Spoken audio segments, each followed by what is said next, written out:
Howdy, folks. I'm Jeff Gonzales, former Navy SEAL, president of Trident Concepts, and host of the Bulletproof Workshop, powered by AR15.com, where we discuss knowledge, skills, and ability to help bulletproof your everyday performance in whatever your field or passion.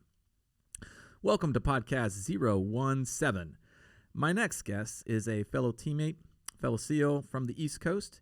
He is a Navy Academy graduate and varsity football player with over 2 decades of naval special warfare experience parlayed into a professional speaking and consulting gig.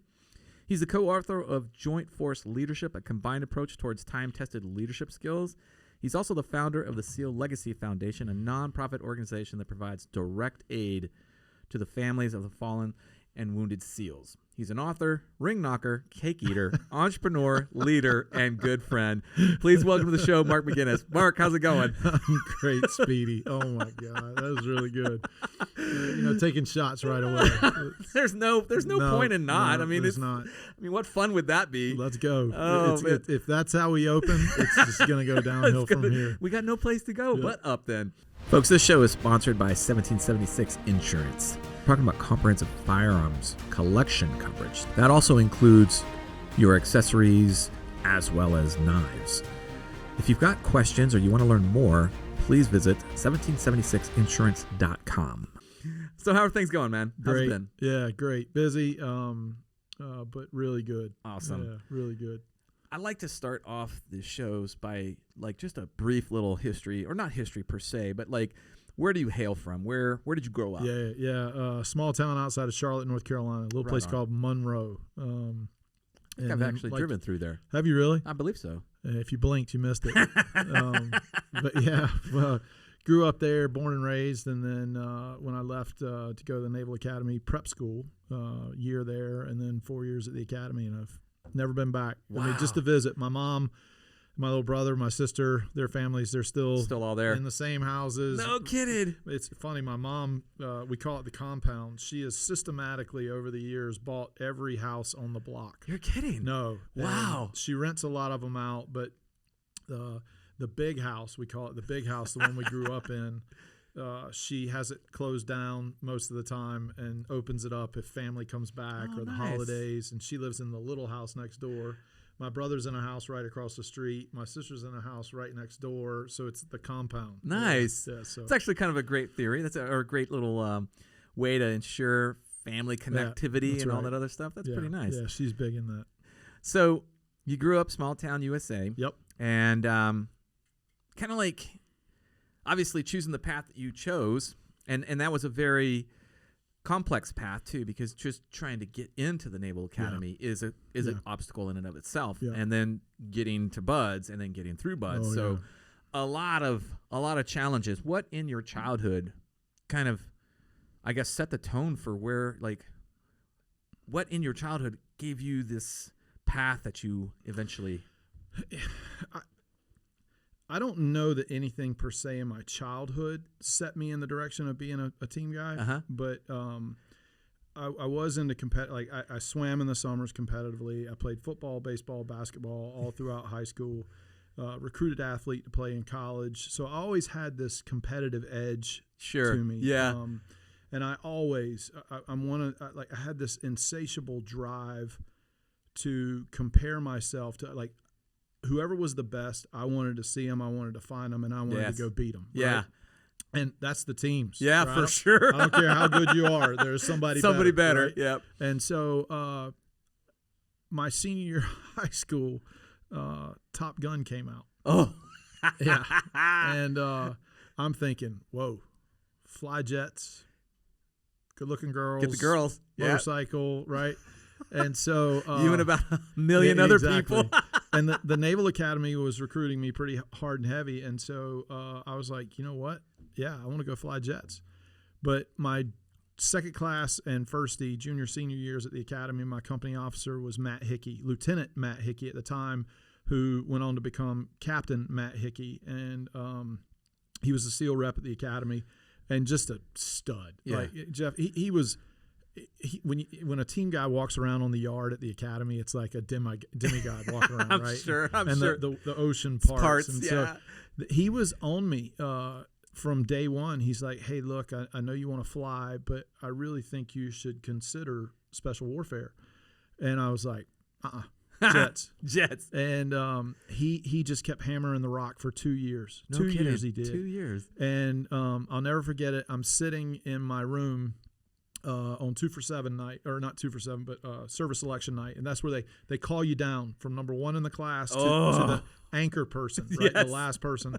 And you walk into this room and you say, hey, Midshipman McGinnis, what do you choose? And as long as you're physically qualified, there's a billet available. You know, hey, I want a destroyer out of Yokosuka, Japan. Nice. Or I want naval flight officer or naval pilot, you know, whatever, a naval aviator. And I'm sitting there waiting to be called, and it was like a breaching charge went off on my door. And it was Matt Hickey kicking the door in. No shit. And he says to me, he gets right, you know, jump up, attention on deck. You know, I'm standing there all locked up, and he gets right in my face, and he says, what are you going to do? And I said, I'm going to fly, sir. Oh. And he said, wrong answer. Yeah. And he looked at me, and he got real quiet, and he was like, good. And I was like, whoa, good. Like, that's the first time he'd ever. And he backed up a little bit, and he looked at me. He goes, good. And I'm like, what the hell is happening, right? Because he's just been hammering me. And he goes, good, Mark. He goes, because I've been thinking about this a lot, and the more I think about it, the more I know you don't have what it takes, and you'll quit. And I was like, oh, no, you did not. I hold my beer. Yeah. Hold my beer, watch this. Shots fired. Right, oh, my God. Hold my beer, watch this. And yeah, like that's never worked at all, no. getting guys into butts. I mean, he owned me, right? And so what's really interesting about my path, so I flip, and I'm like, Naval Special Warfare. And I'm walking down the hall, and I'm waiting to get in the room and declare.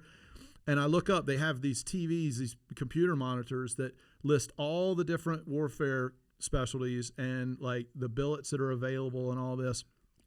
And Jeff, I proudly graduated in the top 87% of my class from the Naval Academy. I majored in football, right? And so there were only 12 SEAL billets for my class. Wow. And being in the top 87%, by the time I got down there, they were gone. Oh. It's not, back then, it wasn't like it is today. Yeah. Now they call it service assignment, right? Yeah. And it has more to do with your interview and your performance versus choosing academic standing only, yeah. Right? And so I'll never forget it. I'm in line, and I'm like, oh, dude, there are no SEAL billets left. Oh. Yeah. So I go from like, I'm doing it to I can't do it. And now I'm pissed, right? Now I'm pissed. And so my academic advisor, for whatever reason, Captain Zadi, who went on to become General Zadi, big legend in Marine Force Reconnaissance. Nice.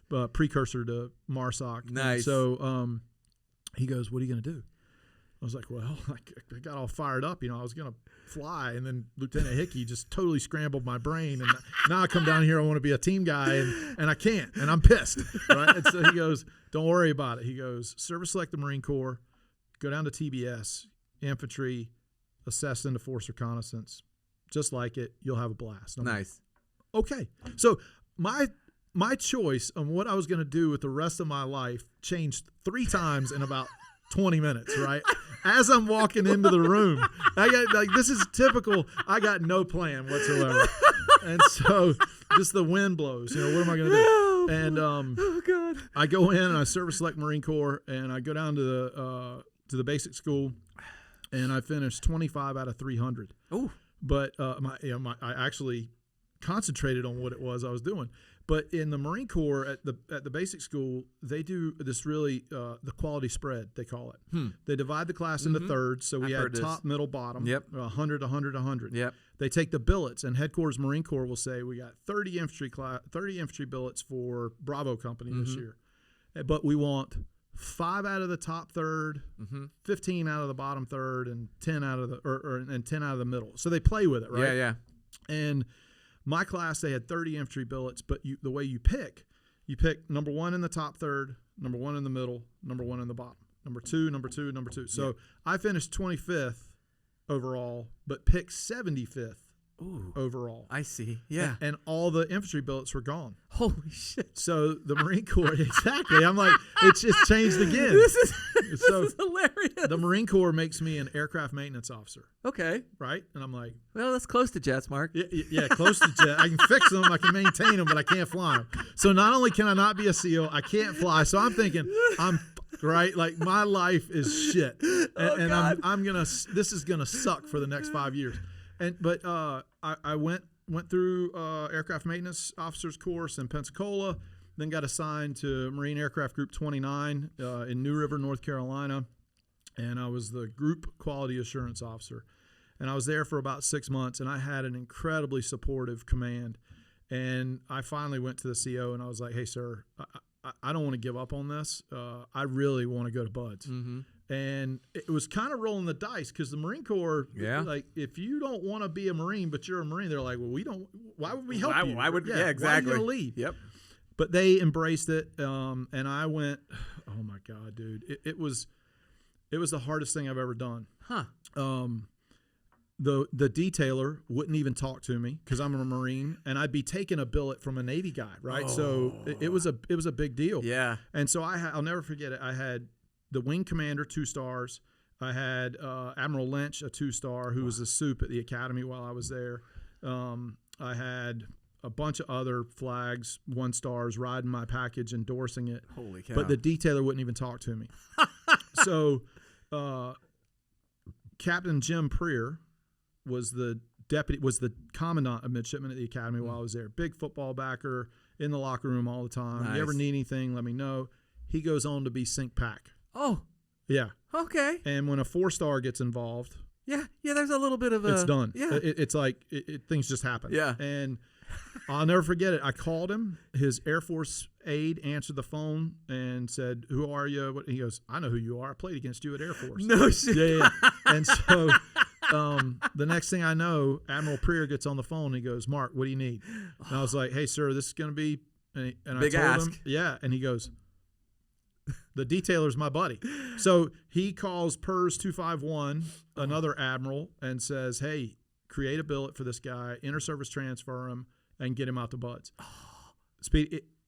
I went from the detailer won't even talk to me to the detailer calls me within like 20 minutes of me hanging up the phone saying, "When do you want to go to BUD/S?" Yeah.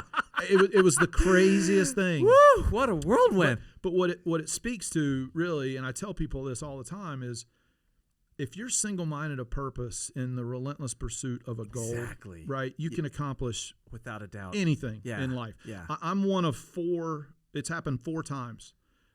In shit. 60 years of Naval Special Warfare history, there have been 4 Marine officers that have inter-service transferred to BUD/S and made it through. Wow. Yeah. So it's the path least often traveled. Hell yeah. But it really is a great example of, hey, if you got a goal and you're single-minded, you're relentless in pursuit, nothing It's to true, man. no plan B, right? It's like BUD/S. Totally. If you got a plan B, you ain't going to You make it failed. through. Yeah. And absolutely. I didn't have a plan B. I was going to be a SEAL. So. God, man, I tell you what, I love that. Is a, first of all, wow, whirlwind tour of emotions, roller coasters. Like one door slams in your face, another door kind of opens, and then all of a sudden you got all the big names playing for you. And so, all right, so that's quite Here we go. That's a good way to start your naval career right there.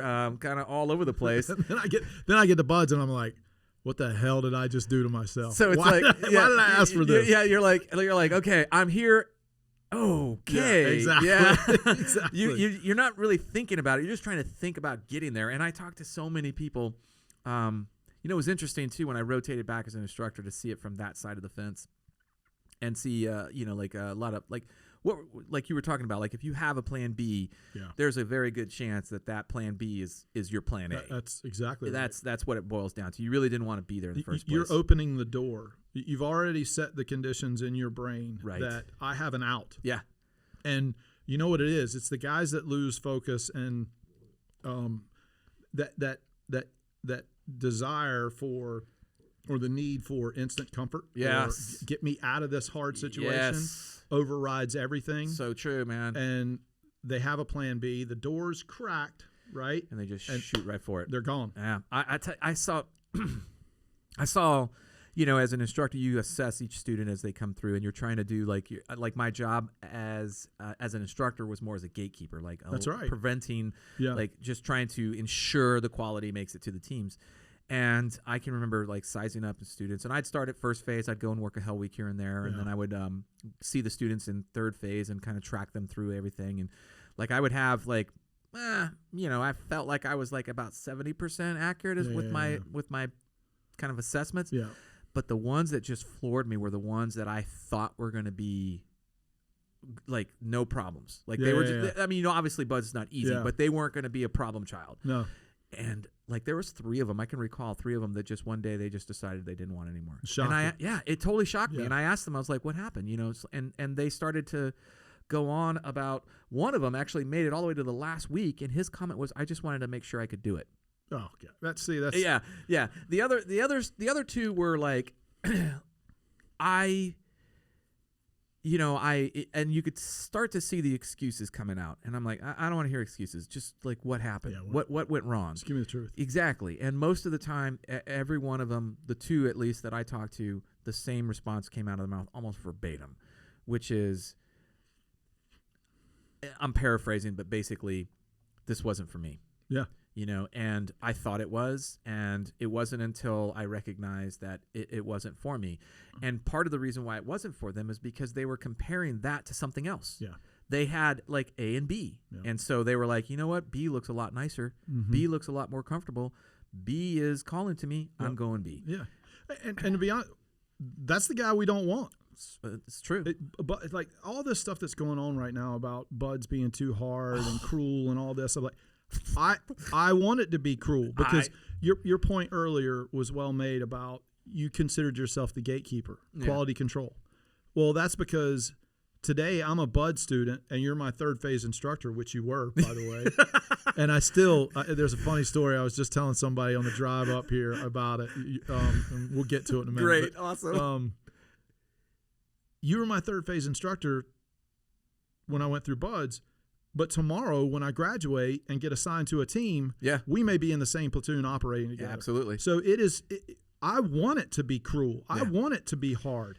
We don't do the things that we do if we've got some sort of online tutorial, right? Yeah. You don't. This is not a correspondence course, and this is not for the faint of heart. What we do is incredibly serious business that, quite honestly, nobody wants to do. That's a good point. And we need people that are willing to do that and, more importantly, capable of doing it. When I saw that, and I'm so glad you brought that up, because when I saw that come out, I mean, I've kind of gotten to the point where I'm very stoic about a lot of that stuff because I know what it's about. I understand it. But that one kind of, I was more pissed off about that one simply because of the tone in which it took, which was like we were abusing the students. No. We were, and I'm like. They first of all, the journalists had no idea what they were talking about. You can clearly see the first paragraph. I'm like, yeah, this guy he's off his rocker. I totally doesn't understand this. And as I was talking it over with my better half, I was like, I'm hearing this guy, and what I'm hearing is just nothing. Like what I'm hearing is what is indicative of our society right now, which is the softening of our hard edges. And the hard edges are what what made us great. And you're absolutely right. That is a job. People, the people that are attracted to that job because they want to, they want the prestige that goes along with it. They want the flair and all the saying that I feel is the most appropriate is it's always the deed and never the glory. Yeah.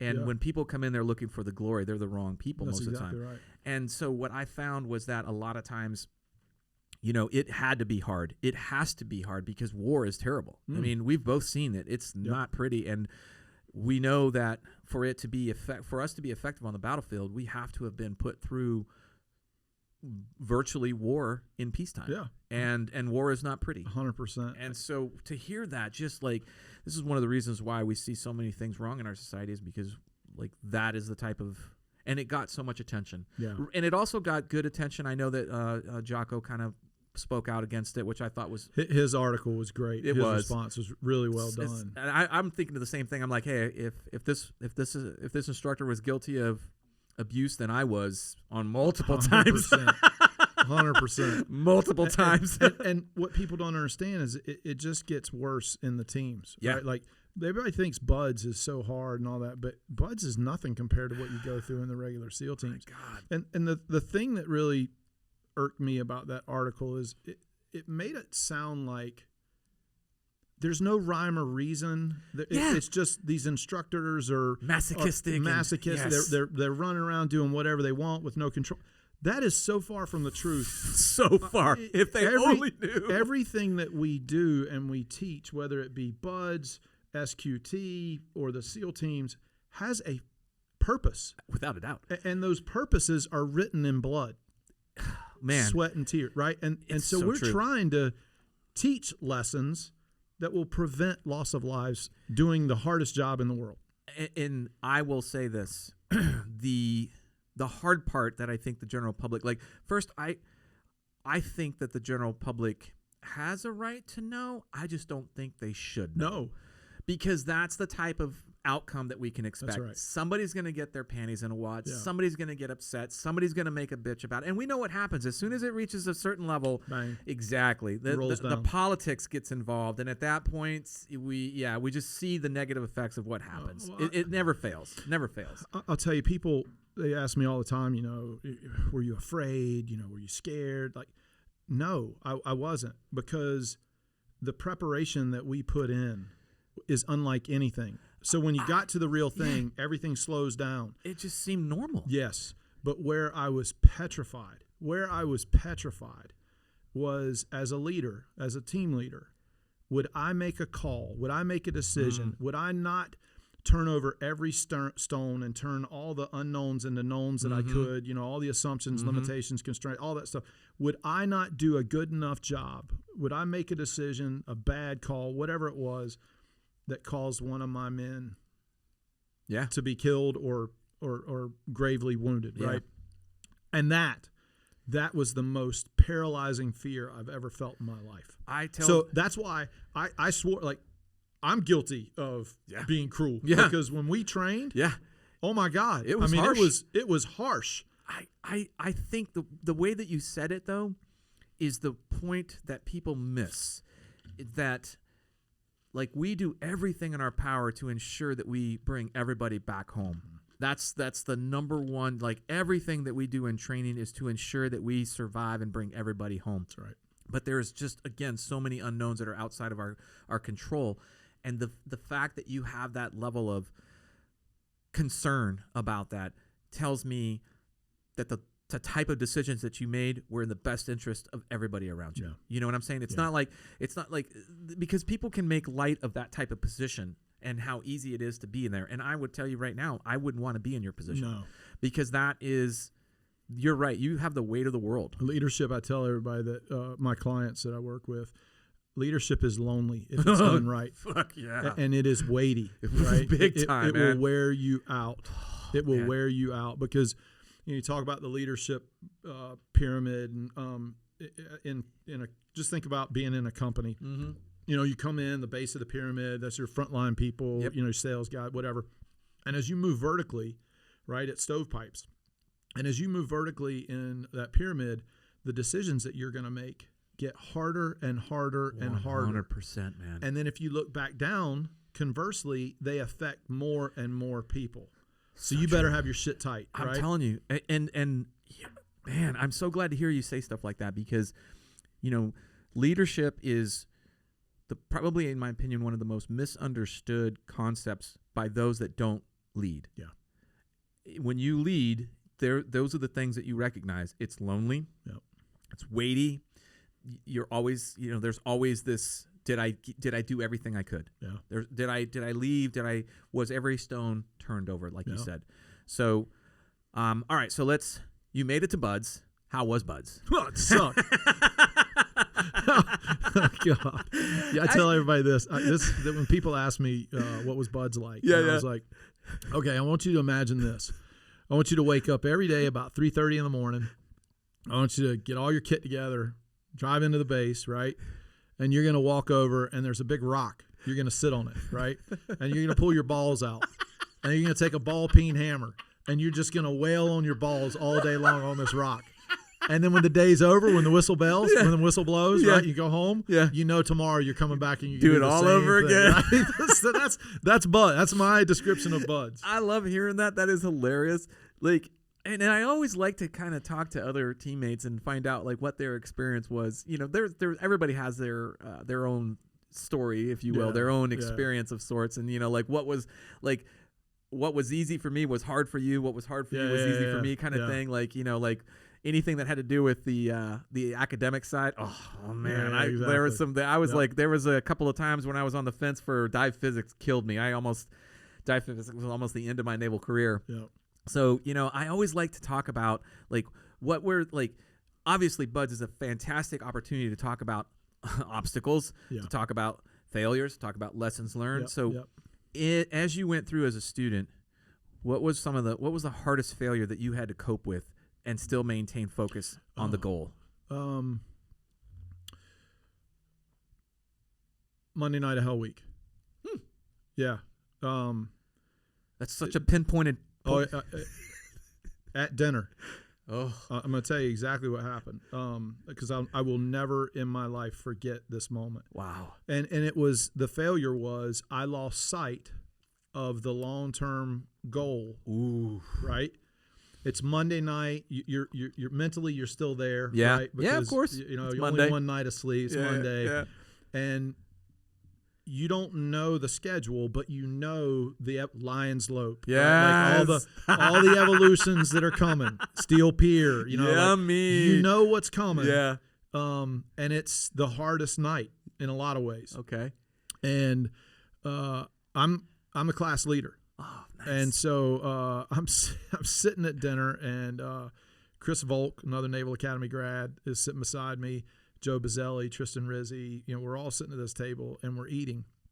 And I'm like, dude, I'm spinning. Like, what the hell did I get into? I don't know. Like, this is going to suck. Yeah. And I whispered, I'm not kidding you, Jeff. I looked over at Chris Volk and I whispered, hey, man, I don't know about this. Oh, shit. Right? And I didn't know it.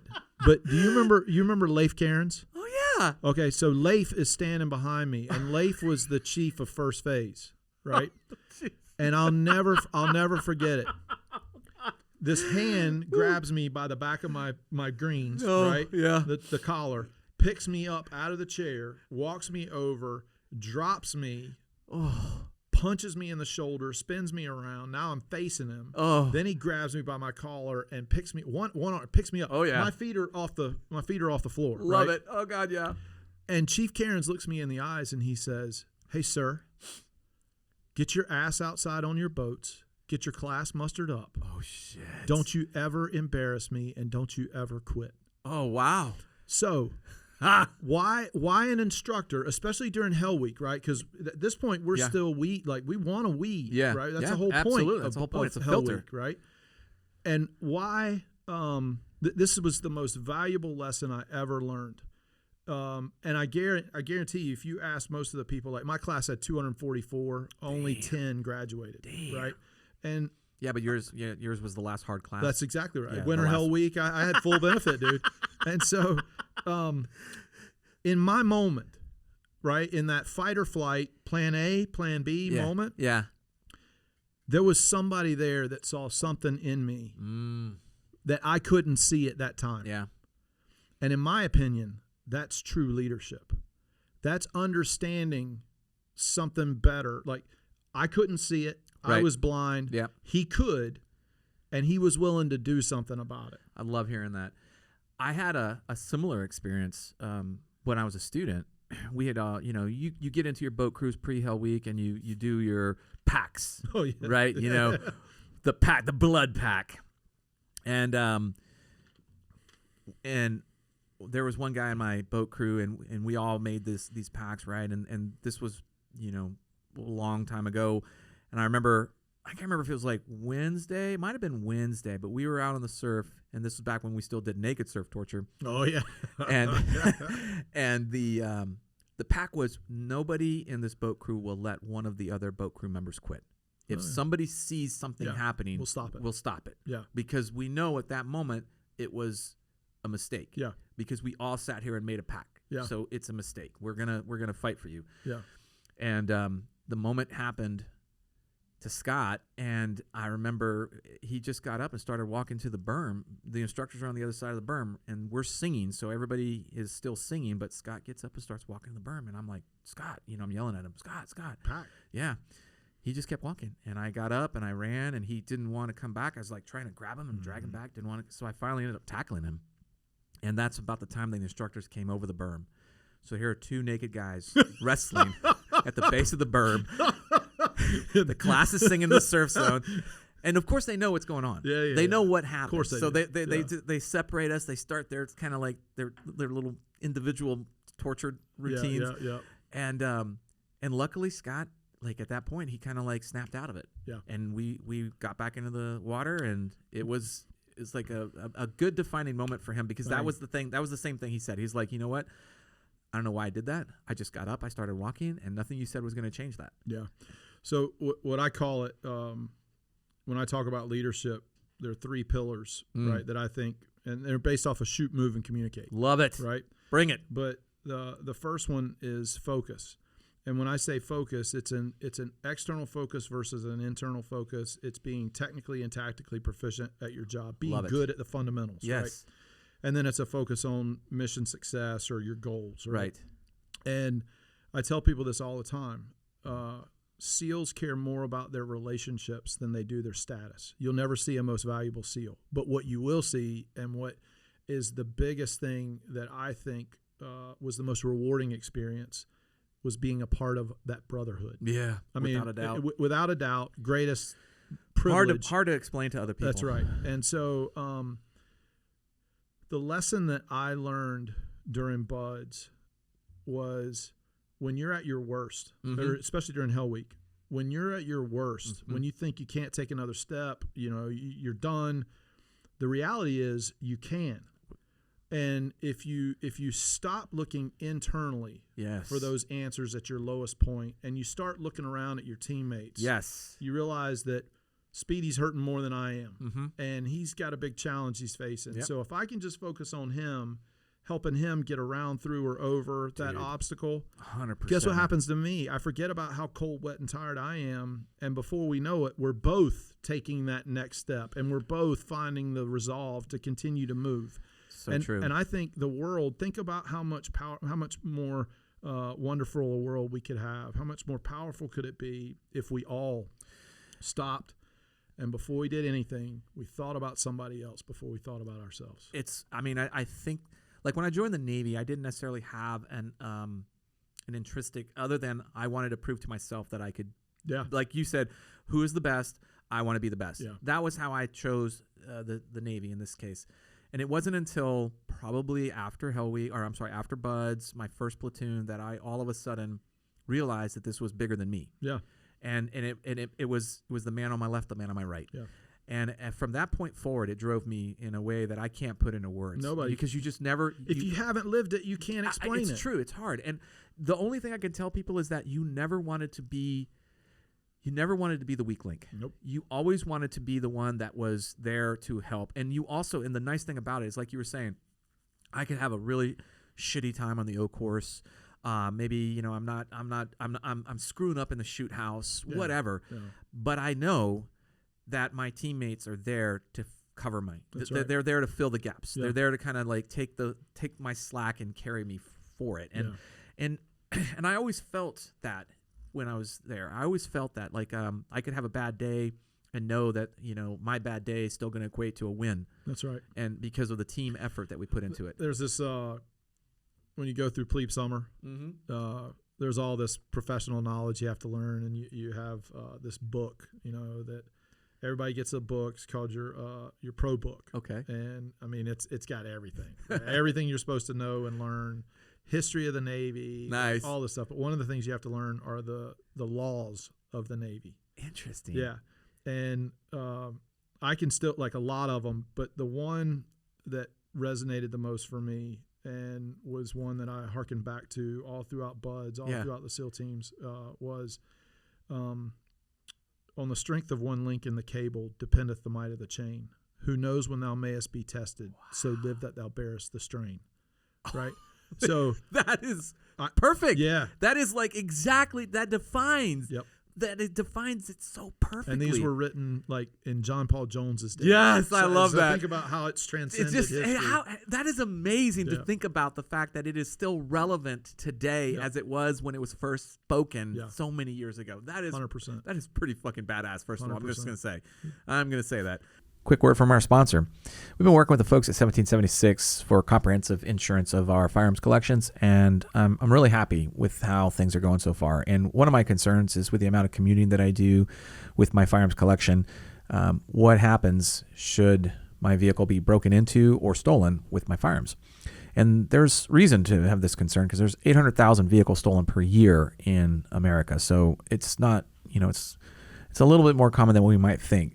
What I mentioned earlier is that they have a comprehensive insurance plan, which is that they will cover your firearms stolen out of your vehicle, or should your vehicle be stolen, cover the firearms that were in the vehicle. So that's pretty reassuring in a sense. So I've mentioned this before, but the process to apply is pretty easy.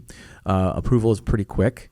They do not require you provide a itemization or serialized numbers. There's no appraisal or schedules that you have to provide. So really all you want to do is just make sure you have proof of ownership, and that's it. So if you want to learn more about the folks from 1776 and insuring your firearms collection, visit 1776insurance.com. All right. Well, you mentioned the first pillar. Yeah. So what are the second and the third pillar? So we would say move, right? Yep. More than physically changing locations, it's about moving people together. Right? Okay. Bringing them together. I like that. Trust. Yes. Right?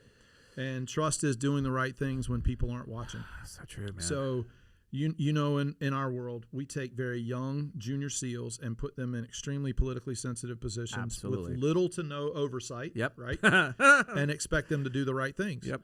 And if they do the right things, probably not even going to know we're there. No. But if they're doing the wrong things, congressional. That's right. Global implications right Big away. Big time, man. So I talk about leaders having to move people together. And how do you do that? Well, in our world, you lead from the front, right? We're unlike everybody else. We're kicking doors as leaders. We're jumping. We're first off the ramp, all that stuff. Yeah. And then it's that whole thing that you said earlier is I got to know my people. Yeah. I got to put them in positions that play to their strengths and mitigate their weaknesses, right? And more importantly, it's about that concept of I'm losing my train of thought. Don't worry. But it's all about oh my God, dude, you're killing me. You said it earlier too, and now I'm like, it's all right. Well, we'll come back to it. That's the second pillar. It's about doing things the right way, right? And it's about bringing people together and being morally and ethically strong. The right things when people aren't watching, and we have to do that in the SEAL teams. Otherwise, we're in trouble. It's so true. It's so true. Because you can see some of our brothers that have lost their ways. Without a doubt. And the things that are happening. Absolutely. Playing out in the public, which should never. That deal where a SEAL platoon turned on itself. Oh, you're talking about go into Eddie? That is everything that could ever be wrong with our community. I couldn't even believe what I was hearing or reading. And just after the dust settled and more information became public, because it was tight-lipped for a while. Yeah. And you're kind of like, if you read between the lines, you kind of know what's happening. Oh. You kind of know what's going on. Yeah. That to me, I'm not gonna lie, scared the shit out of me. Yep. Because that was internal. That's right. That all happened. Those were other teammates that we had invested that trust in, that we had, shared all those hardships together. They were the ones that did that. They went public with it, too, which is you even handle worse. That shit. You handle that shit. Oh my God! There's a ConXbox counseling session, and it's over, right? or it's a call back to the command that says, "Hey, we got a slip knot here. Yeah. He needs to come home," and you handle it quietly. But to turn on each other and go, and then to get this.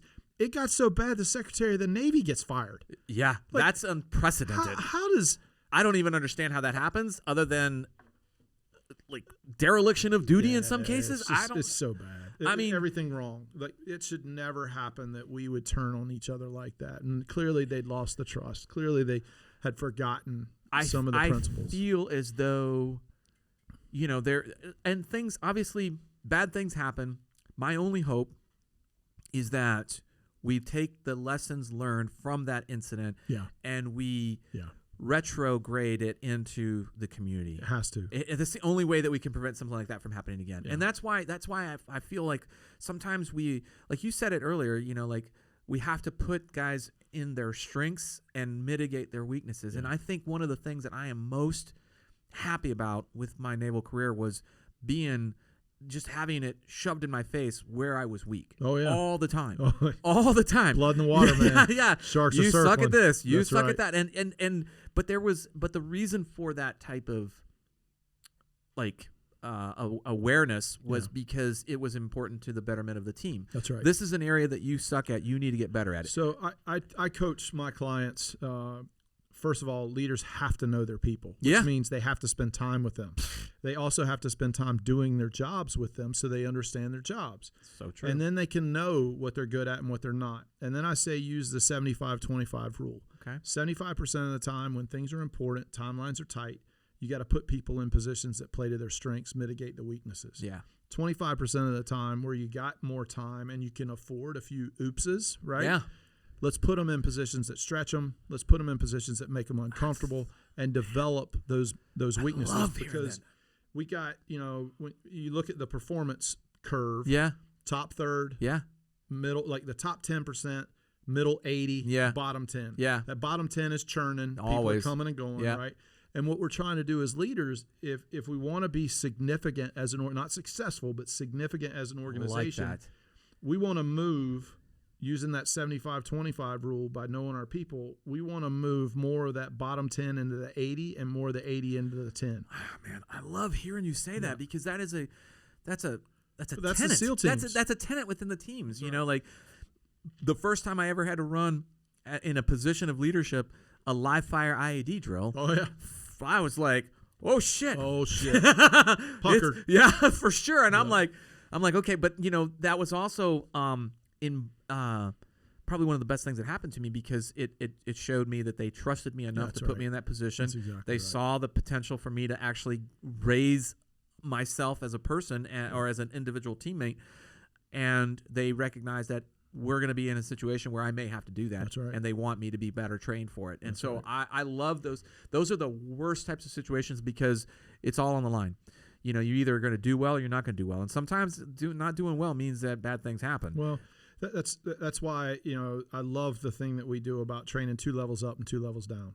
Right, for the incapacitation of leadership. Yes. So talk about that. 60 gunner goes down. Yep. I might be the platoon commander, but I'm closest to the 60 gun. You better get that thing back up in the fight. Yes. So get on the gun, get it working. Yes. So I've got to train down to be proficient at working a 60. Now we're doing I'll never forget it. SEAL Team 5. We were doing a training exercise. It was a ship takedown.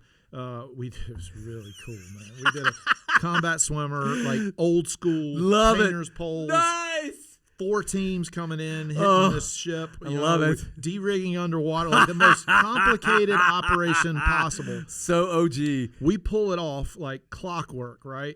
And I'll never forget it. Our lead climbers go. They drop more ladders. Everybody's going up.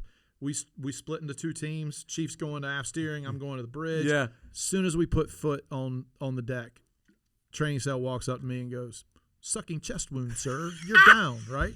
So I'm like, "Yay, down man drills!" Yeah, exactly. But in our rehearsals, we had trained for that very thing, and they not only put me down, but they put my 2IC down. Whoa! And so our LPO, ran the op. Nice. And crushed it, crushed it. But that doesn't happen if we're not purposeful about training 2 levels up to develop our next round of leaders. Yes. And 2 levels down so that I understand what you're doing as the engineering rep or the ordnance rep, the 60 gunner, the sniper, like whatever you are, I need to know your job. It's so valuable and that transcends no matter what industry you're in. It does not matter. It doesn't. Because that's only good. You cannot be effective as a leader if you do not have a decent working knowledge of everything around you. And that's what I think makes us so special in the SEAL teams is our cross training. Mm-hmm. Like anyone can pick up the sniper rifle, and pull it off. Yeah. Anyone can de-rig an engine, yeah. right? Anyone can pick up a radio, call a 9-line, call a medevac. Like, we cross-train. We have specialists, but we cross-train so everyone can do it. And I believe that what corporate America misses, this is where they miss. Like, they do a lot of training, right? They got that right. But they train only in their silo. Yeah. They don't cross-train. I call it spending a day in the life of. Yeah. So like undercover boss. I want to take sales, and I want them to go spend time in HR so they understand why they can't do certain things, why the policies are what they are, as opposed to just saying, I can't stand HR. They suck.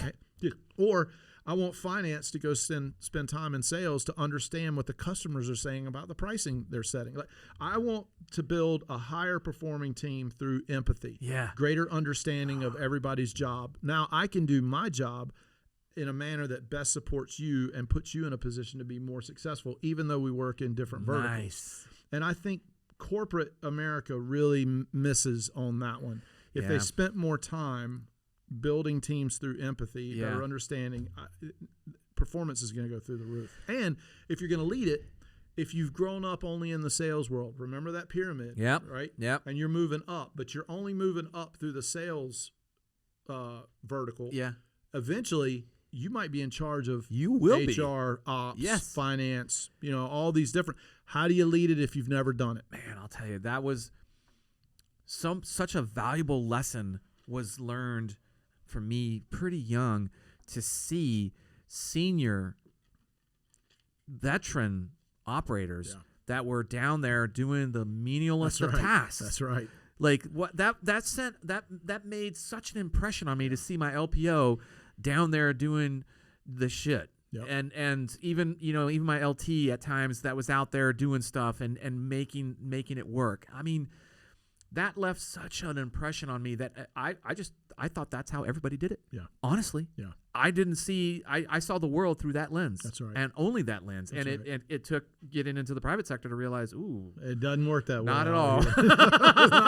It's not even close. And what was great about being in the teams is you could shoot what pissed you off. Yeah. And you can't do that in the private world, right? You're going to jail. So you got to figure out a way. Yeah. And I'll tell you, one of the things that I counsel, I get called all the time by team guys because I have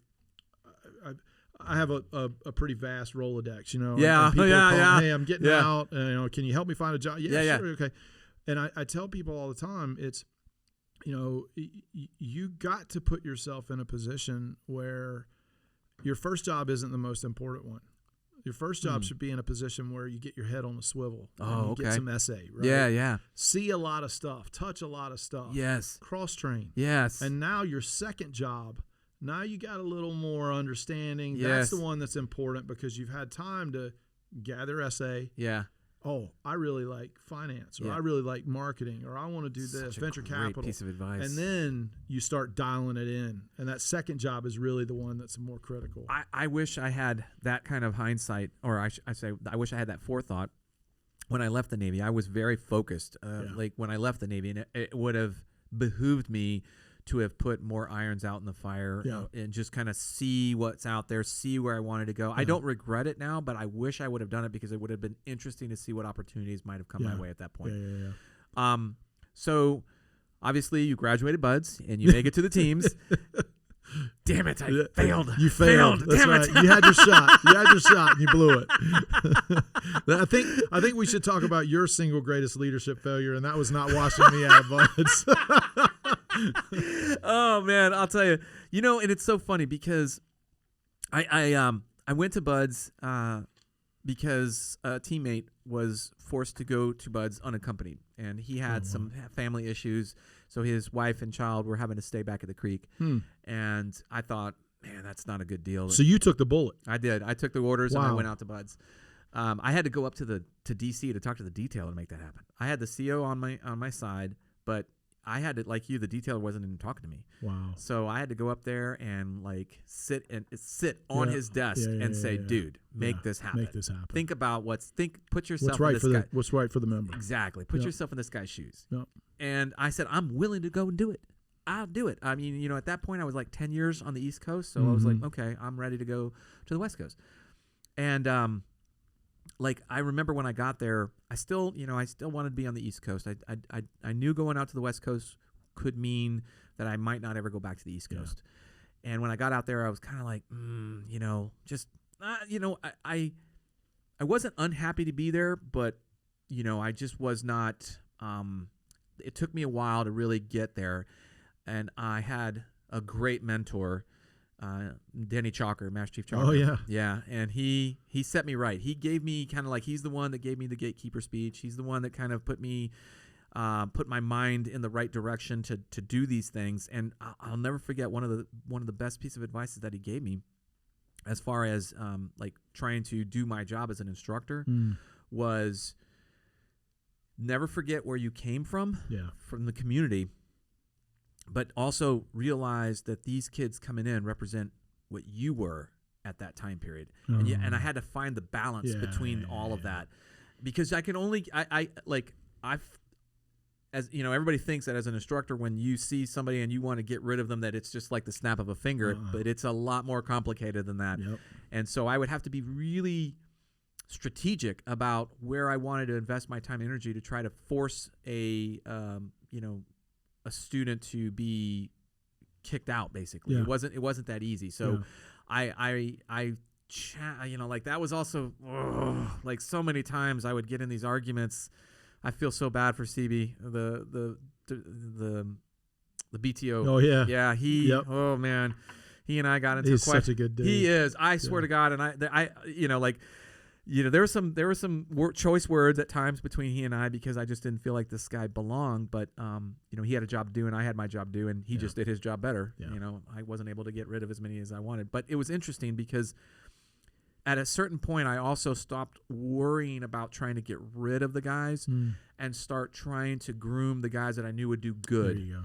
And that's kind of like, that was the first part of my career as a BUD/S instructor. And then towards the end is where I started to like, okay, this kid's going to he's going to do good. He is going to kick ass. What can I do to help him be even more successful? Yeah.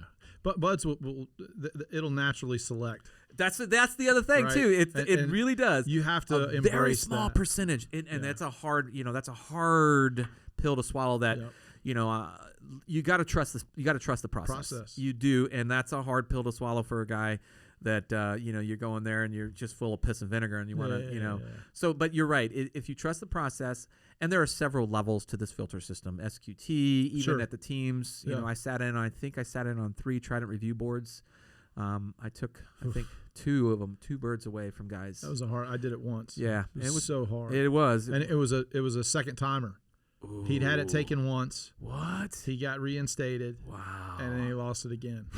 Yeah. That's tough. All right, so you make it to the teams. Yep. My alma mater. Yeah. How was that? Well, my experience in the teams was incredible. Oh, right? Yeah. And I think anybody that has been there, I don't think anybody would say it sucked. Yeah, of course not. It's hard to describe, like the pace that things happen, right? So much faster. I show up, I finish, back then it was STT, Damn right? straight. And I was part of the plank owner class for the first ever combined or group run West Coast STT. The East Coast had always been doing it as a pool, right? The West Coast was still independent. Each team was doing it. Interesting. And for the first time, they came in and said, no, we're going to unify, standardize. And so I went through the first iteration. Nice. Rick Holman ran it, right? No way. Yeah. And it was really well done. Nice. So show up to a team, still don't have a bird. Yeah. Right? And it's like 6 months probation. Yep. And that was very humbling. Yeah. I mean, I don't know how many times I heard, hey, did you drop your trident? You know, I mean, so. I love it. That's a good one. Like growing up at Team 5, we had a really interesting wardroom. It was guys like Tony Ducci. Oh, yeah. Joey Galloway, Mark. I forgot Mark's last name. I'll think of it in a second. Ellison. Yeah. No. Mark Ellison. Mark Ellison. These guys were all grew up together, yeah. literally. Yeah. Joined the Navy together, went through BUD/S together, and then we're all brand new guys. Their first deployment to Patia Airfield, Panama. Yeah. They were on the runway. Yeah. So Tony had a Silver Star, Purple Heart. Galloway had a Bronze Star, Purple Heart. Mark had a Combat V on a Com. I mean, these guys, that was our wardroom. Yeah. Those were our junior. They all grew up enlisted. Yeah. Then they all got commissions, Yeah. and they were all at SEAL Team 5 together. That's awesome. And so my mentors were the handful of SEALs that actually had combat experience. Exactly. Yeah. And like grew up as Mustangs, right? Yeah. And so awesome. Boy, there was no, like, they didn't cut you 1 ounce of slack, right? Yeah. And it was, you're going to do it right, or we're going to run you the F out of here. Right? I mean, it was, and so, but the lessons that they taught us were absolutely amazing. And they had such a teacher's mentality about them. Interesting. You know, they really wanted to, they cared about growing the officers the right way, because they'd seen their share of good ones, and they'd seen their share of bad ones. We all do, man. And they know when metal hits metal, combat, you better have your shit wired as an officer. Yeah, it's so true, you man. know, and so they really were invested in us. And so I had an incredible sort of mentor pool while I was at 5. And did 3 deployments there. It was phenomenal, all Westpacks. Nice. I'm really proud of this. I did 2 ARGs, the Bellawood, right? Ooh. And Sea Service Calendar, right? Okay. In 2 6-month deployments in support of ARG, direct support of ARGs. My Sea Service Calendar is only 9 days. That's it. I only spent 9 days in 12 months total underway, and I did all 9 at once, and it was during Full Eagle, this the joint exercise they do every year in Korea. Nice. And we were teaching the Korean SEALs, the ROC SEALs, how to operate from amphibs. Yeah. So we embarked on the ship, spent 9 days. That's and then hilarious. Out, but we were flying around everywhere. It was perfect. But then I got asked. The only real stuff that was going on pre 9/11 was SEAL Team 4 doing the counter narcotic, counter drug stuff, and so PVH had just left Damnick and had taken over for Ed Winters. Nice. They kind of like they followed each other. Yeah. And so PVH took over for Ed Winters, and PVH was the CO at Team 4, and you know the visionary that he is and what he's meant to our community. Yeah. And so I get to SEAL Team 4, and this is what amazed me. And you're right. Back then, at least, and I love my West Coast roots, right? Yeah. And mad respect to the odd guys, right? Odd numbers. Mm-hmm. But back then, it really was Hollywood SEALs versus real SEALs on the East Coast. I know, it's so I left SEAL Team 5 having done 3 deployments. Yeah. Right. And I get to SEAL Team 4, and I'll never forget. I came home early, like I flew back early from a Westpac, so I could pack out my house, drive across country, because the platoon had already formed at 4, and they were leaving on a Sunday. I was going to drive across country Monday to Friday, check in on Friday, and we were leaving for a 3-month land warfare trip on Sunday, having just done a 6-month Westpac. Right? But PVH was like, yo, man, if you don't get here for this critical, probably the most critical training block, without a doubt, you're not going to be a platoon commander here. Yeah. Right. And so I bust my ass, get across country. And I get there on Friday. I check in. I go. I drop all my gear, Holy with shit. the platoon stuff. And my team chief, Sean Johnson, he's responsible for me and everything that I am as a SEAL officer. He is incredible. Wow. But Sean says, hey, boss, I know what you just did. Go home, take care of mama, get the house as best unpacked as you can, because you got to have that in your head. That's got to be fixed. That's got to be dialed. Got to be tight, or you're not going to be good to us. Yeah. And so I spent 2 days round the clock unpacking, and then I left on Sunday for a 3-month land warfare trip. And I'm going to tell you, that land warfare trip, it told me right away, oh yeah, there's something different about the East Coast and the way we train. Did you go to Pickett or AP? No, Fort Knox. Whoa, yes. So those were some good trips. The Wild West, right? Yes. 360-degree live fire out God. Out at FBO McFarland. Yes. And Ron Bellin, rest his soul, was the training chief, land warfare training chief. Man. And I mean, you talk about dialing people in tight. Without a doubt. Oh, yeah. And that 3-month training block was the most intense training block I've ever done, and I learned more in those 3 months than I did in 3 deployments.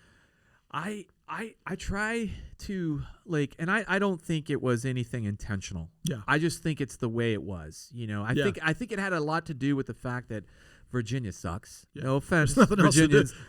No offense. There's no beat. No, there's no. You can't really go to barefoot bar. Yeah, no. Right? Yeah, I mean, it's true. And when I went out to the PB Bar and Grill, when I went out to the West Coast, it was a real different experience for me because I was so used to the platoon life, and the platoon life on the East Coast is your family. On the weekends, the weekends we're over at somebody's house barbecuing, drinking, having a good time, and then Monday we're all we're on the clock, and it was on the West Coast there was nothing. Granted, I was at a different kind of command. It wasn't a platoonish command, but nonetheless it was still different. The vibe was still different.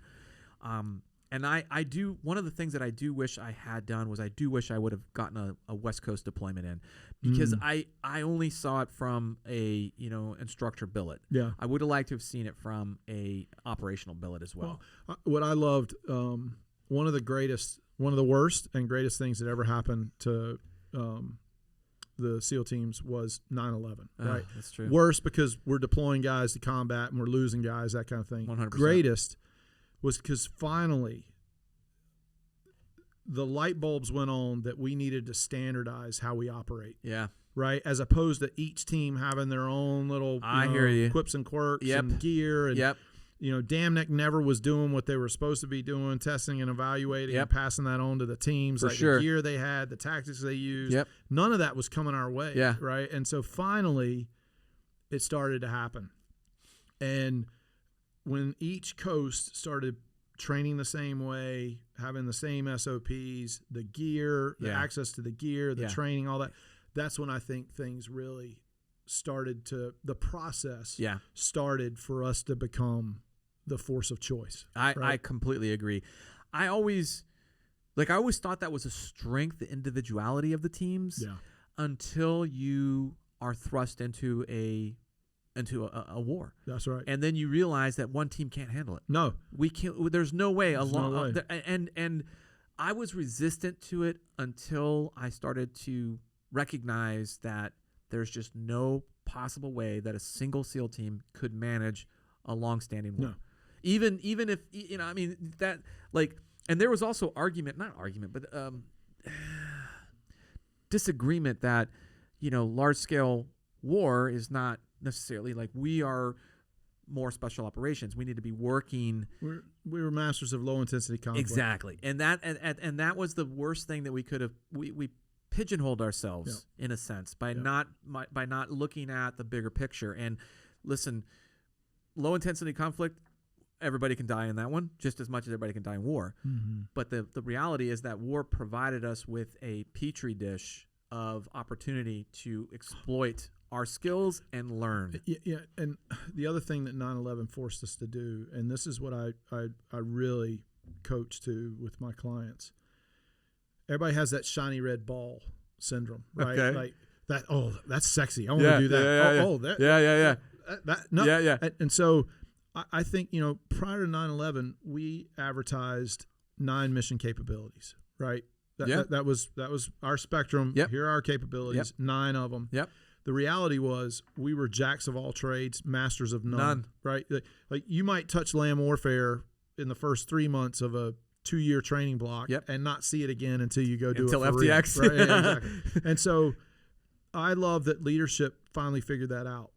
And they said, no, 2 things. That's it. Special reconnaissance and direct action. Love it. That's what we're going to do, right? Yep.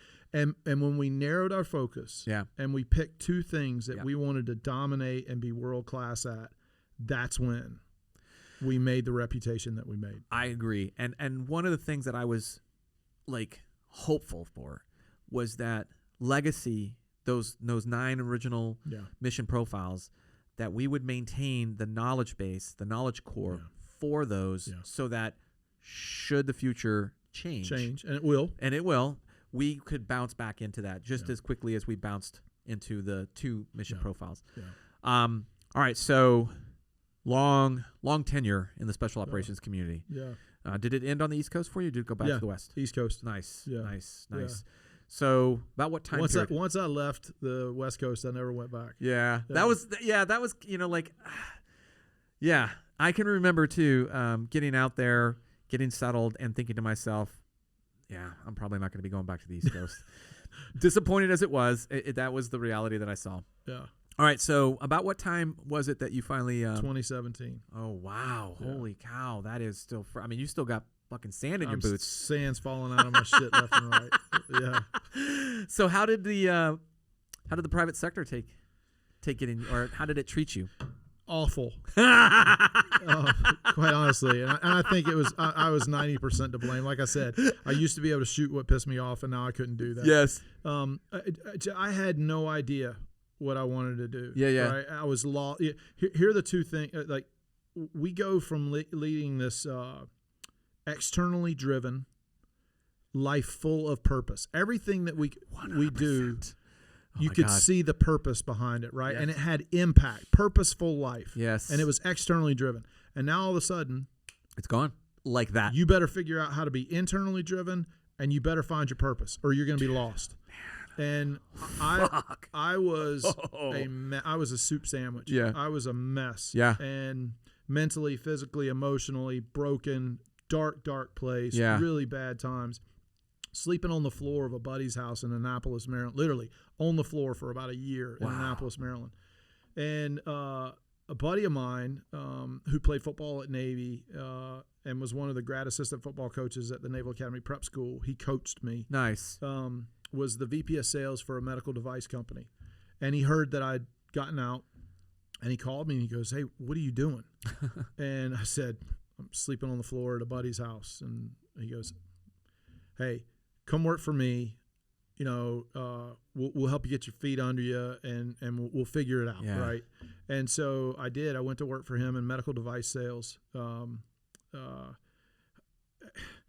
There were ups and downs, and a lot of the downs were because I'd forgotten all the lessons that I learned in the SEAL teams that made me so successful. I didn't bring them with me. Yes. Right. So that's the one thing that I would tell people is, don't ever forget what you did that made you so good to begin with. Right. You got to bring that with you, no matter what no matter what kind of change. Like I went from getting shot at to now I'm helping save patients. Yeah. Right. And so bring those lessons learned with you. Don't ever forget the lessons that you've learned in life, because that's when you're losing it, right? So that's true. the mistake. You earned those. Yep.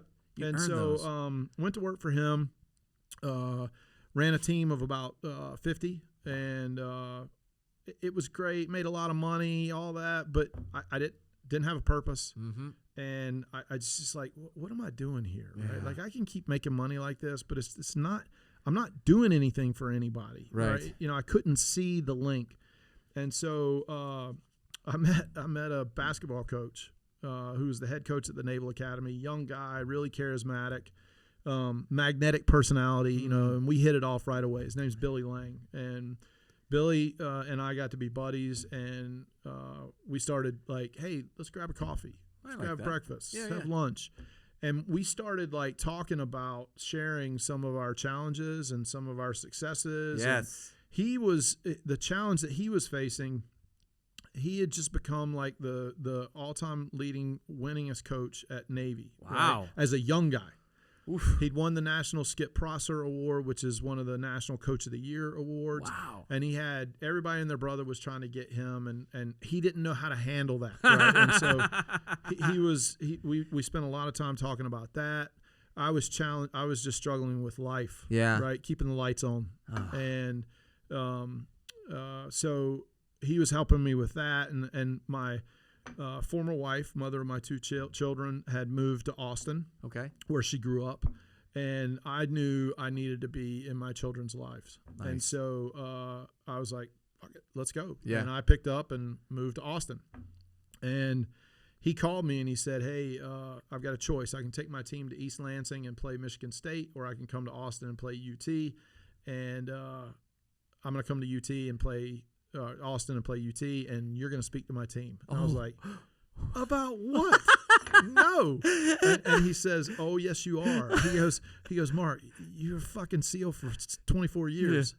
tell them whatever you want, Yeah, right? yeah. And I was like, oh, okay, well, they got there on like a Friday. They played on Monday, and he asked me to talk on Friday night, but then he asked me to stick around and like talk to his coaches and watch them and give my observations, communication, organizational efficiency, culture, leadership, all this stuff. I'm like, so we played. We almost beat UT, and it was the Coaches versus Cancer opening tournament. So 8 teams play. They play in 4 remote cities. The winners go to Madison Square Garden and play, and the losers, we went to Irvine and played a round robin, like 3 games in 5 days. Okay. And we lose, and we go to Irvine, and he says, after that game, he goes, I want you to come to Irvine with me. Oh. I'm like, no, I have a job, right? I can't just take a week and go screw around with you in Irvine. And so he goes, no, I need you. And I'm like, enough said, right? Okay. Like, how do you turn that down? Yeah, right? yeah. And so I used frequent flyer points, and the next thing I know, I spent that year helping him navigate the challenges that he was having and helping him with the team.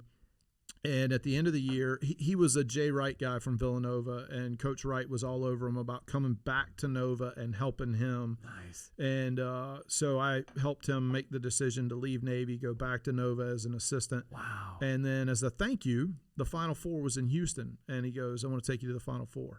Huge sports fan. Right. College basketball. My Tar Heels were playing. I'm like, oh, okay, yeah. Yeah. So I think we're going to Houston. We're going to watch basketball all weekend. But Billy's part of what I call, he's part of the basketball mafia, the Philadelphia basketball mafia, the epicenter. And he's a made man, right? He's one of those. Oh, man. So the Final Four is really interesting. Like all the coaches from all the different levels all come because it's where they job, they network, they job search. Makes sense. And so he had other plans that I didn't know about. Of course. And we didn't see one single basketball game. We stayed in the hotel lobby at the Sheraton Intercontinental in downtown Houston. And if you name a big-time college basketball coach, Billy introduced him to me and told them what I did for him and how they ought to hire me. Oh, wow. And I was like, yo, man, shut up. Stop. And I had no idea what was about to happen. A week later, my phone starts ringing off the hook. Wow. And it's these coaches calling. And I wound up starting to do that. And one thing led to another. And it got so big and so time intensive. I was like, I can't do my day job anymore. Like, I want to do this. Yeah. Because I'd found something purposeful. Yes. I was helping people live better lives, and I was helping teams be more successful. Oh my God. And it was unreal. Yeah. It was eye-opening for me. And what is so sad, and one of the things that I try the hardest, especially with transitioning SEALs that come to me, is helping them find that. Because if I not found that, I know exactly. I'm in trouble, right? I'm in trouble for sure. And so it was unbelievable, and then it just mushroomed. It just kept blowing up, blowing up, and we had some success early with some small schools that went on to do really big things in the NCAA tournament. And I don't advertise. Yeah. If you want me, you got to find me. Yeah. And I get passed around, and then that's the way you want it. That's I started. Well, the things that I do, the things that I see, it's pretty sensitive. Like, I'm behind the scenes.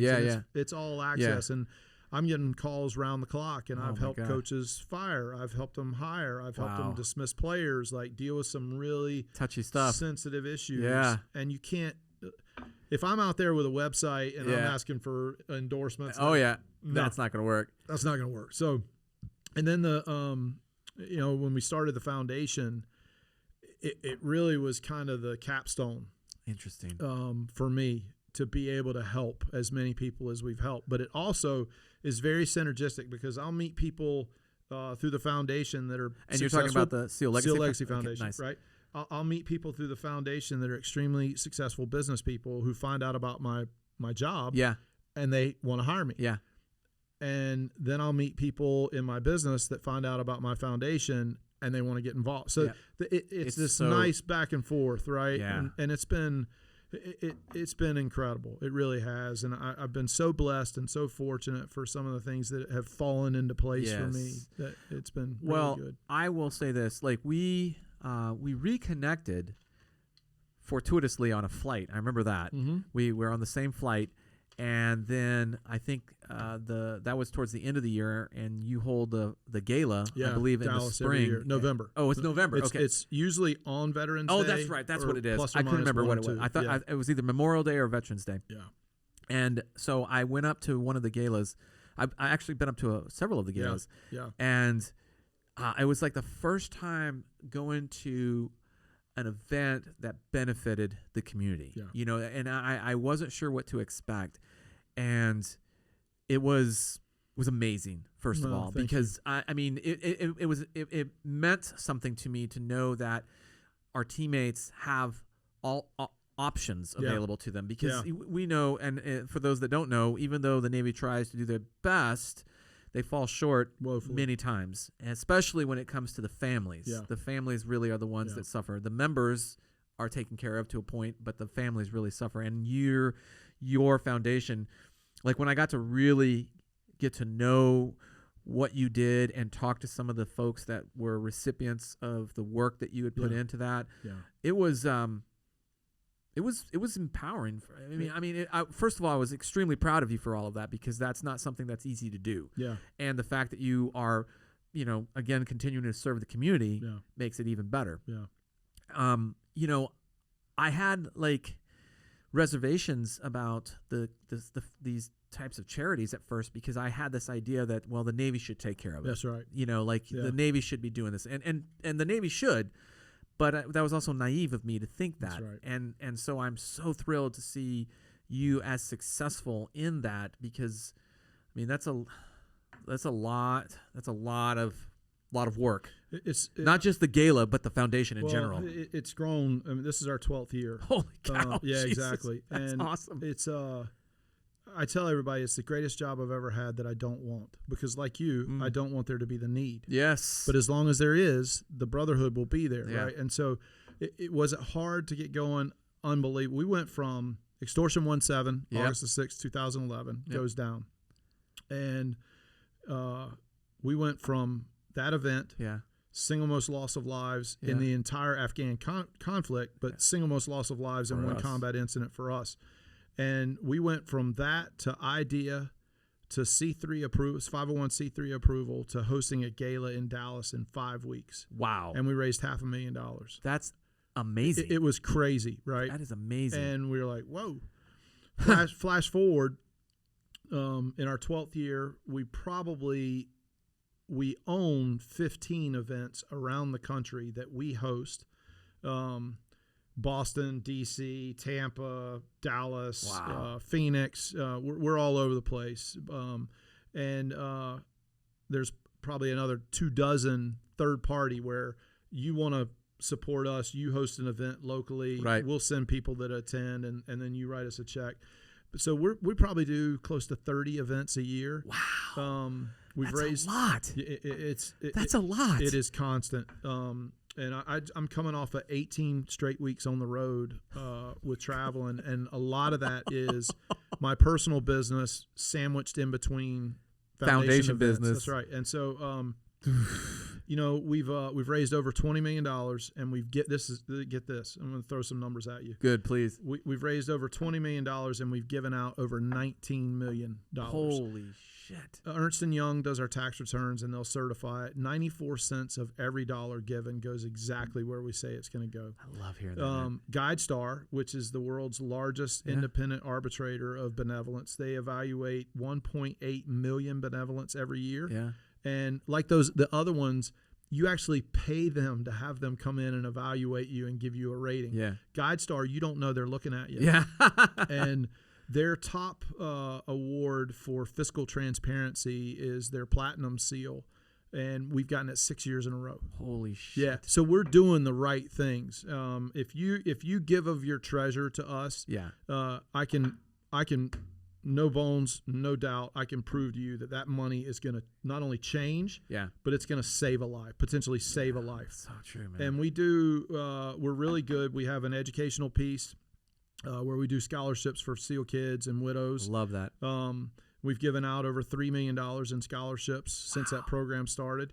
We've got a really aggressive initiative right now. Our whole concept when we started was preserving the legacy of our brothers. Yes. Right? No one left behind. Yes. No one forgotten. Yes. And so we announced this year a 5-year plan to raise $10 million to endow our scholarships so that they live on in perpetuity. Oh, I love and that. what's great about our scholarship programs, like, so if your child got one of our scholarships, they get the scholarship, but then they get a plaque that has the name, the picture, and the history of the fallen hero. We go to the families, Yeah. and we specifically ask for permission Yeah. to name a scholarship after their fallen hero. Oh, my God. They give us permission, and then we send the recipient a plaque that has the history and the bio of the SEAL that they got. And then the recipient is required to write a thank you note to the family. Oh, my goodness. And you wouldn't believe the notes. I would. It is unbelievable, right? But the whole idea was our fallen heroes live on, their names their legacies will live on forever. So we're aggressively going after 10 million in the next 5 years. And Love that. We're over 2 million already. And Nice start. yeah. So our educational piece, our general grants where a family loses their hero or severely wounded, we'll come in and we'll pay for home mortgages, right? Yeah. The primary earner, Mhm. because most of our wives, I don't want to sound, but a lot of our wives don't work because dad's, our SEAL is rotating. That's a hard job. Yep, and they got kids, and so somebody's got to hold it together. So now, how are they going to pay the rent? Yeah. They've got is it 3 months? 3 months or 6 months? If you're killed in combat and you live in base housing, the Navy's going to give you 3 to 6 months, I think, before you're out. Yeah. Right, and so where are they going to go? What are they going to do? So we pay for home mortgages, right? God, that's amazing. We pay to convert homes for handicap accessibility, right? We pay for braces. We pay for private school or tutors. We support SEAL kids so that the special needs kids can get tutors, and kids that are deployed with their families amazing. overseas can get access to tutors before they take the SAT and college prep, that kind of thing. So general grants to provide some stability and sense of normalcy in the most challenging time a family will have. Then we have what I think makes us unique as a foundation.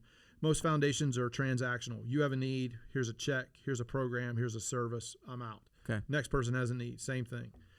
I had this idea. I wanted to create an overarching network, if you will, that it's not necessarily financial, but it's influential individuals, organizations, associations, companies, whatever. And it's about being able to pull a lever and make something happen that typically wouldn't. I love that. So had a SEAL, left Damneck, went back as a contractor teaching advanced free fall, is in a horrific skydiving accident in Arizona training, and should have killed him. Oh Should have killed him. Compound fracture of his femur that penetrated his abdomen, broke every rib, collapsed both lungs, shattered the right side of his face. Oh my God. Has like 30 surgeries, right? And in true typical team guy fashion, he walks out of the hospital in like 3 months, right? Oh, that's amazing. And they wanted to get him back to Va Beach. And the contractor, the company that he was working for, they bought him a coach class ticket on a commercial airline with like a 3-hour layover in Atlanta. The call that we initially got was, hey, would you just buy this guy a first-class ticket? And I said, not only no, but fuck no, right? If he has some sort of pneumo incident at altitude, he's dead, right? They can't get that plane down fast enough. So I make one phone call, and we had a donor with a private plane, flew to Virginia, picked up his former team leader, who's a corpsman. Nice. Loaded the plane with a medical suite, basically. Oh, my God. Flies to Arizona, picks this guy and his wife up, flies them back, no cost. We get kids into school that they can't get into school. We have attorneys that, our big problem with suicide, right? And chronic traumatic encephalopathy, and SEALs taking their lives. And when they do that, VA shuts off benefits. Private insurance won't pay. It's terrible. Well, we got, hand to God, we had an attorney attend one of our events in Houston, who is a well-known nationally, globally, actually. I don't want to go into that, but his firm on the side, they would help military member families that their husbands died of suicide. If they, if it looked like they had CTE. He came to one of our events. We lost a really close SEAL of mine to that, unfortunately, and he was my RTO. Right? I mean, my guy. Your right? guy. And so his widow is telling the story. This guy gets up, and he got the last minute invite, and he comes up, and I'm so and so. I want to meet her when she finishes. Okay, well, who are you? What do you do? I specialize in this. What? He said, I'm 12 for 12. What? At getting the VA to reverse and the private insurance companies to pay out. His firm probably spent 3,000 or 4,000 man hours on this case. Oh my God! He's 13 for 13. VA turns the benefits back on for the widow and the kids, which is millions over their life, right? Yeah, absolutely. And then the private insurance company agrees to pay out, right? So doing things like that. But then the last one. And I'll shut up. No. The last one, I'm super proud of this one. The Achilles heel that we have is the fallout of sustained combat. Yeah. We've always had those dark nights. We've all self-medicated. We've had the nightmares, the anxiety, the hypervigilance, the anger, the depression. I charged the board to find a treatment facility for PTSD, TBI, substance abuse. And that's like voodoo, trying to treat TBI, PTSD. There are all these different modalities of treatment out there, right? Yeah. And there's no long-term efficacy or safety data associated with any of them. There's some short-term data associated with really invasive procedures like ganglion nerve block, right? Things like that. But there's no long-term. If I do this to you today, there's no way I can tell you 6 months, you'll probably be pretty good. But 6 years from now, what's it going to be like, right? Yeah. And so none of the modalities have any of that data associated with them. So at Harvard, at Mass General, their hospital, there's a program called Home Base. And Home Base is the world's leading authority on treating PTSD, TBI, and substance abuse. So we partner with the Boston Red Sox Foundation, host an event in Boston every year. All the proceeds from that event go to Home Base. And now because of that support, all SEALs, active duty, retired, former that left in good standing, does not matter. They can go for free. Wow. Their families for free and be treated. And, oh, by the way, it's not like any of the other programs out there that once you finish the program, you fall off the cliff and nobody. Yeah. They hold on to you and check in regularly. And if you ever need to go back, you're on a plane and you're back there. Wow.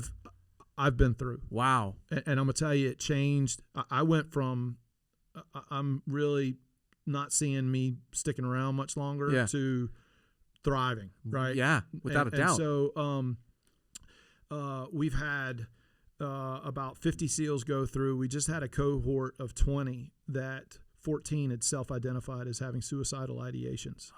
Yeah, I mean, think about this. Think about the 14 dozens. Out of 20. Think about the dozens that we've lost already to suicide. Right? I mean, it's an epidemic of the worst sorts. And we got those 20 in a cohort, just SEALs, because you know how it is. We don't want to talk to anybody else. Nobody else understands us. They go through together, and all of them are thriving on the other side of it. We have 150 SEALs, 150 that I've identified that said that they're begging to go. We just can't get them in the pipeline fast enough.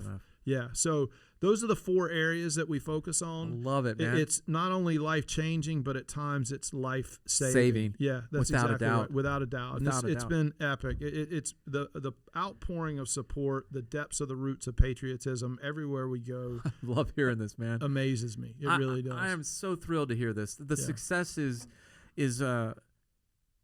valuable and important, but I think really the service is what is so beautiful and what is so rewarding in that sense. Well, it's been sitting on this table. Let me get this in real quick. Okay, go. Because my people would kill me if I didn't. if you want to know more about the foundation. Oh, we're going to get to that at the end. Okay. We're going to do that. Right, You're going to have plenty of times to talk that shit up. There you go. But this book has been sitting on this table this whole time. You haven't really even mentioned. Well, you mentioned it maybe once, I think. That's because it's shit. Man. I'm just kidding. Well, it's shit, but tell me about this shit book on the table. So, this is the first book. There's a second one in the works that's like the next step, the advanced level, right? But this is the platform by which leadership, we define leadership, the three pillars, and we didn't get to the third one, communicate. That's true. The most powerful weapon we have, yes. right? We've got to use it, right? And so the book, here's the concept.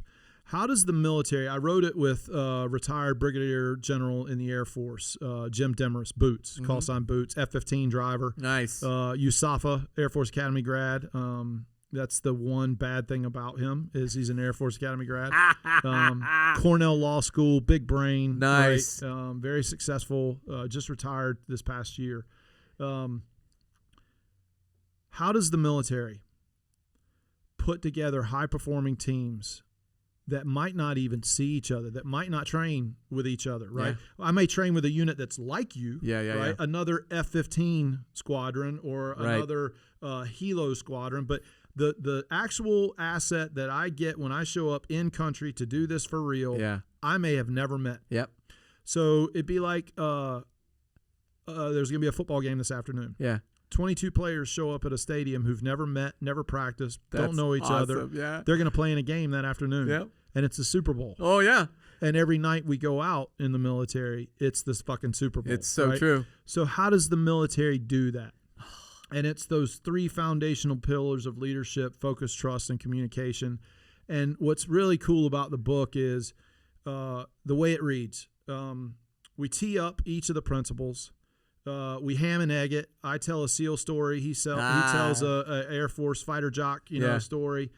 And then we talk about the importance of the trait and what it means and all that. I love it. And at the end of each chapter, there's a series of questions that's meant to challenge the reader and really make them think about their own leadership style or environment in the area where they work, their company, their team, whatever. And it forces you to take a hard introspective look. I love that. Because I want you to be self-aware. Yeah. Right? Because if you can be self-aware, I can help you fix it. I love that. Right. So that's this book. And great stories, lots of fun, quick read, right? Yeah. And it's not only meant for C-suite, can get something out of C-suite leaders, can get something out of this, middle management, frontline, but there's also a serious applicability and relevance to being a leader at home. Oh, right. Thank you. And this will help you be a better leader for your family, for your friends, for your community, whatever it is, because the principles are so universal and they're so simple. You get lift right away and you can put them into work. That makes such a difference. Yeah. All right, well, we're going to start wrapping things up, but before we do, what is the biggest takeaway you want the listeners to learn from this show? I want them to learn. I want them to learn this. That principle of focus. Caring for others more than you care for yourselves. 100%, right? Man. That if we don't pay attention to anything else that you and I have spewed for the past whatever time, listen to that. I love that because you can change the world. There was an 11-year-old African boy that was diagnosed with AIDS, and the quote that he had was it pierced me to the core. Ooh. He said, "Do what you can with what you have in the time that you're given." 100%. Right. And I don't need you just because you can't write $1 million check doesn't mean you can't change something or you can't affect change. Never underestimate the ability of a like-minded group to change the world, because 100%. Indeed that's the only thing that's ever changed it. Yeah, right. Exactly. And so if we can just get people to realize it's just small things. Do something for somebody. Let them get in traffic. Let them come in front of you. Don't try to close the gaps. Yeah. Over, Sounds like somebody who drives in traffic a lot. Yeah. If you're going through a toll booth, right? Like pay for the car behind you.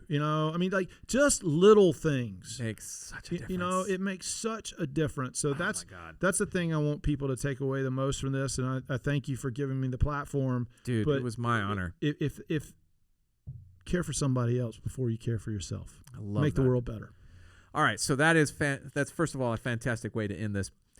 Where can people learn more about both you or the foundation? Me, you got to know somebody that I've worked for. Fair enough.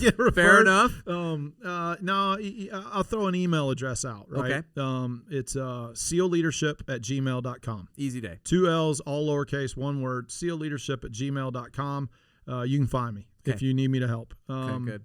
The foundation, real simple, www.seallegacy.org. SEALLEGACY.org. O-R-G. That's the important part. Yeah. And all the stuff that we've talked about, how to donate, the events that we're doing, our history, everything is on there, and it's a plethora. I hope people will explore that and get involved in some way, shape, or form. Awareness. That's our biggest challenge, right? Exactly. Like, most people don't even know that it exists. And you know, our community, the other piece of the awareness is our brothers that need help. Yeah.